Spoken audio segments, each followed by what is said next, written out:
My name's Mark Forsythe. I'm running for Kansas City 4th in District City Council. I think when I initially started asking people if they thought I should run or not, the general answer I got was, why would you want to get involved with that mess down at City Hall? And so that just kind of firmed my resolve that I should want to get involved with that mess down at City Hall, because I think I might be able to bring some new ideas, and being somebody that's worked in the neighborhood and done a lot of work with people over the years, I just feel like I can bring a new insight.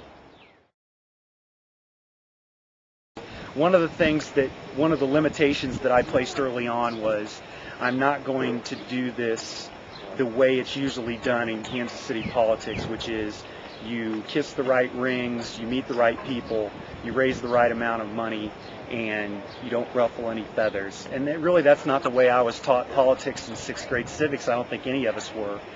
And I look at it as, if I'm going to win, I need to do it the right way, which is to not take money from organizations which might try and have an undue influence on me. There's a lot of political action committees, there's a lot of lobbyists, and listen, I don't have any problem with those organizations. I'm just not going to be taking their money, because I think it's a conflict of interest.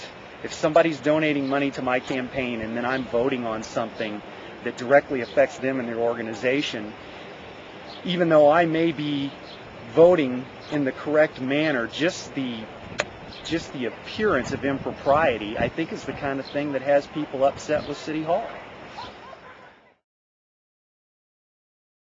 It's always the first thing on everybody's mind in a campaign, and then it just disappears. As soon as the election's over, everybody, and I say this in my speech, you're going to go out, you're going to be hearing every candidate telling you that they're for basic city services, and they're for infrastructure, and they're for this, and they're for that. The problem is, nobody ever says how they're going to do it, where they're going to get the money. I mean, obviously, we all would like our sewer system to be fixed. And we know that we've got potentially a $1 billion project out there. And so I can run around and say, wow, this needs to be fixed. But if I'm not running around saying this needs to be fixed and here's how we're going to come up with $1 billion, then I'm no different than anybody else. And I keep going back to sewers, and I was told early on, you're not going to win with sewers. Well, I think it's going to be first and foremost on people's minds now, because everybody's talking about it. And it's just morally reprehensible that we are dumping raw sewage into Brush Creek every time it rains. There's nobody that can stand up and tell you that that's acceptable. And we've known about this for years. I blogged about this. There was the famous speech by Brush Creek of the then Parks and Rec Commissioner, who said, look, we've just finished Brush Creek, it's beautiful, forget about the sewage going into it, just don't swim in it and don't drink the water. And that's kind of been the attitude all along, and I just think it's wrong.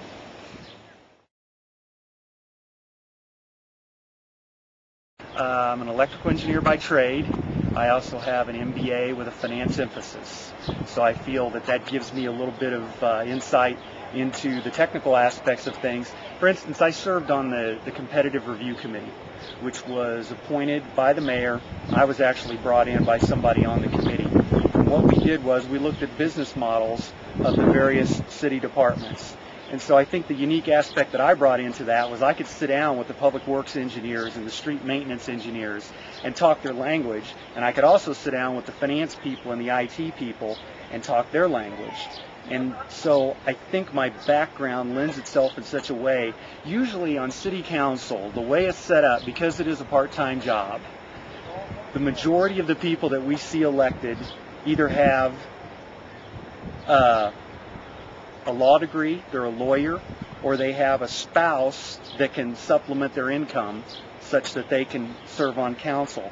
And so we've pretty much been restricted to people of those backgrounds. We have $1 billion budget to deal with in the city of Kansas City. And I don't believe, and maybe I'm wrong, but I don't believe we have one MBA on the city council. And a few weeks ago, I saw Mark Funkhauser addressing the Finance and Audit Committee and was trying to explain to them the different levels, the different kinds of budgeting. And to a finance person, when I hear a CPA say, well, you've got cash, you've got accrual, and you've got modified accrual. And, There's really no other way to explain it, and Mark's trying to explain this to council people sitting on the Finance and Audit Committee who obviously had no concept of what the man was talking about. And these are the people making a lot of decisions on a $1 billion budget.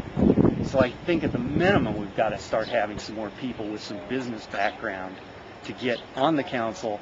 And, you know, we're coming in the class of '07, so to speak, with the new mayor and a significant turnover in the council, is inheriting credit cards that are maxed. You know, we're not going to have a lot of money to spend, if any, and we're not going to have a lot of big, flashy projects to deal with. The projects are built or are being built, and we've got the bill. So it's going to take somebody with some financial acumen to try and figure out how we're going to pay that note. And I said that I think this might be the first election in Kansas City, at least as far as the city election goes, where you're going to see an influence of blogs. Because you yourself said you've been blogging about 2 years. Mine's been up, 6 months or less.